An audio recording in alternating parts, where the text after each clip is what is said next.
Hello everyone, welcome back to the channel. Today we're diving into a story that sounds like a Hollywood blockbuster. Except it happened exactly like this in real life. Las Vegas, casinos, neon lights, cash everywhere. And the one question gamblers have been asking since the beginning of time. How do you win a game that's mathematically designed for you to lose? For nearly 20 years, millions of gamblers came and went like desert wind. But a small group of Asian players, who looked no different from regular tourists, ended up forcing casinos from Vegas to Mississippi into emergency meetings, frantic phone calls to the FBI, and the painful realization that they'd been getting played for years without even knowing it. This is the story of the Tran organization, the card-cheating ring known for one motto: they weren't afraid of losing, only of getting the script exposed. In the early 2000s, casinos across the US started noticing something strange. There was a small group of Asian players, 5 to 10 of them, who always traveled together. They sat politely, played quietly, bet tiny amounts, and even when they lost, they smiled. No drama, no trouble. To the security staff, they looked like the perfect guests. No yelling, no drunken chaos, no slamming on the tables. Just well-behaved VIPs, or so they thought. What they didn't realize was that this was only Act 1, getting friendly with the cameras. These guests weren't there to win right away. They were there to collect data. The games they targeted were baccarat and a few blackjack tables. And instead of hacking cameras or systems like in Hollywood movies, the Tran organization decided to hack the dealer himself. Their tools weren't laptops or software. They were memory, teamwork, and a few dealers who weren't exactly honest. All right, get ready, because here's how the whole thing worked. Phase 1. Memorizing the pattern. A dealer on their payroll would pretend to shuffle the deck, but in reality, it was a false shuffle. A shuffle that looks real, but keeps part of the deck in the same order. Phase 2 is the observer. Another member of the crew sits nearby, blending in as a regular player or just a bystander, watching the cards come out and tracking the pattern. Phase 3 is the attack team.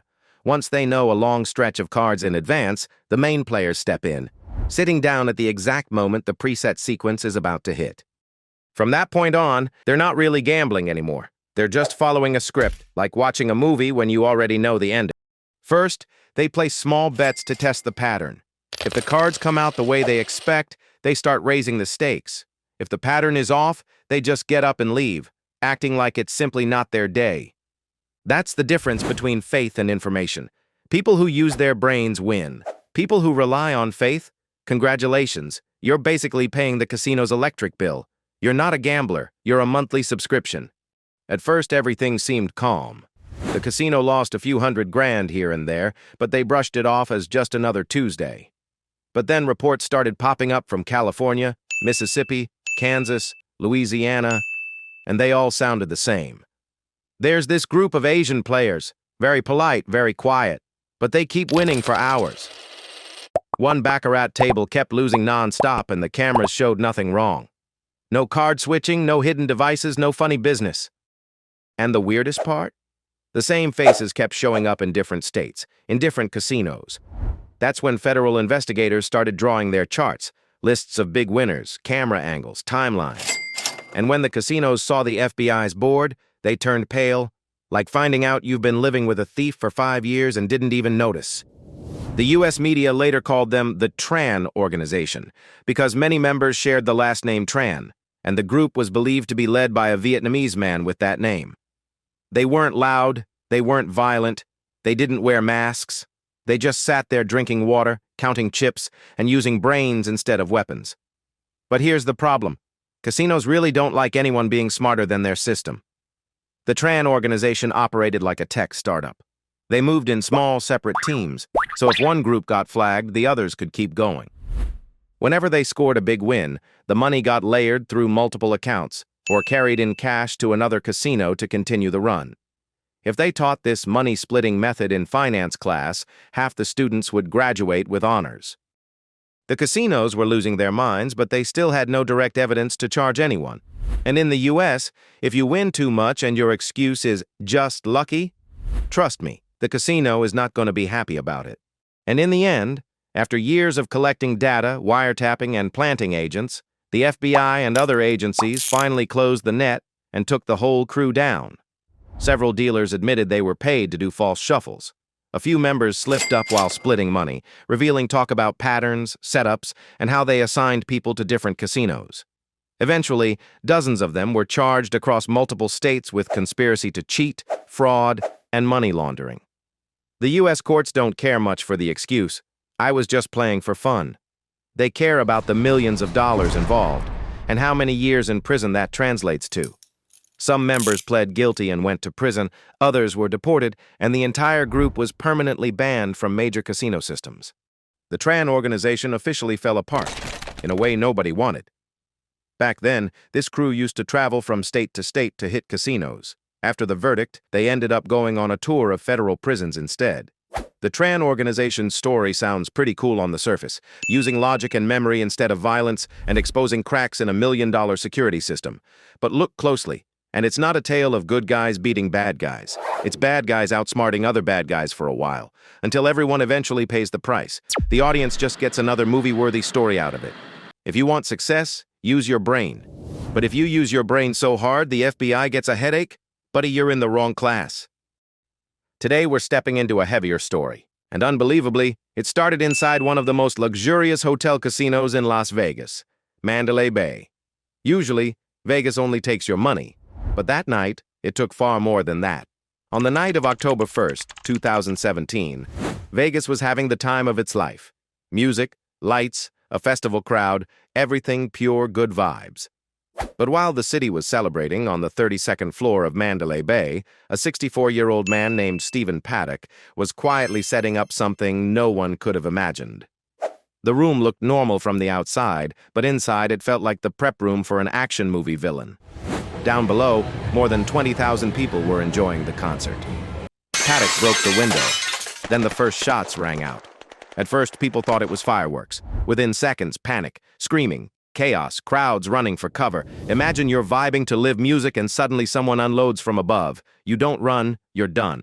What turned this into a mass tragedy wasn't just the act itself, but the position.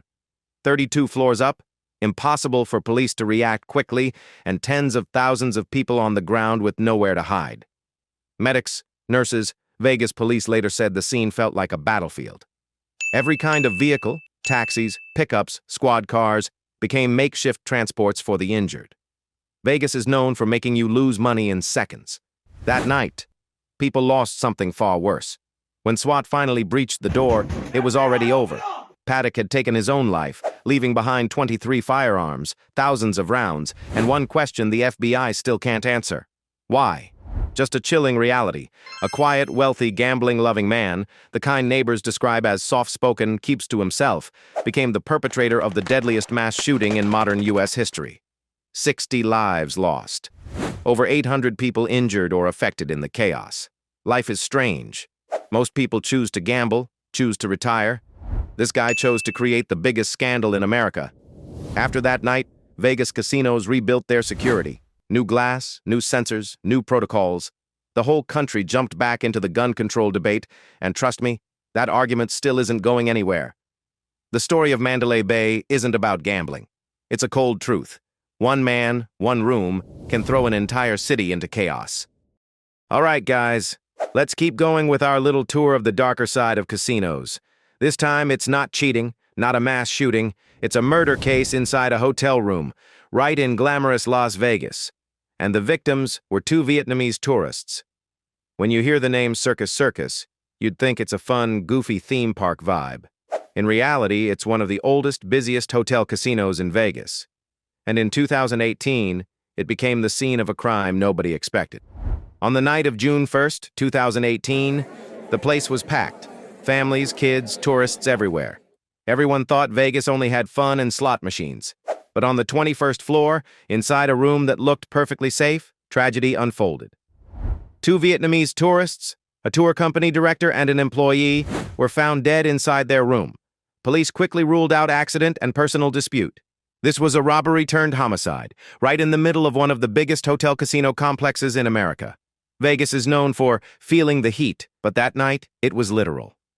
Security cameras caught a man wandering the hallway, walking calmly like he was scouting the place. The suspect, Julius Damiano D'Angelo Trotter, 29, with past charges of theft and assault. After a 5-day manhunt, police caught him while he was trying to flee to California. Not exactly far, but hey, he seemed committed to the idea of running. The motive: robbery, cash, valuables. He thought a casino hotel was the perfect target, but he forgot one tiny detail. Casinos have more cameras than jewelry stores, banks, and possibly public restrooms. The case shocked the international tourism community, especially in Vietnam. A luxury hotel, lights on 24/7, guards everywhere, cameras on every corner. Yet a killer still managed to slip in, commit the crime, and escape. After that, Vegas hotels tightened security. Stricter elevator access, more patrols, tougher ID verification during check-in. They even added more cameras. Sneeze in the hallway and you'll get caught from 4 angles. The 2018 Circus case spread worldwide. A chilling reminder: casinos may have money, lights, and security everywhere, but sometimes one bad actor is all it takes to turn a hotel into a crime scene. And if you thought the Circus case was the peak, hold on.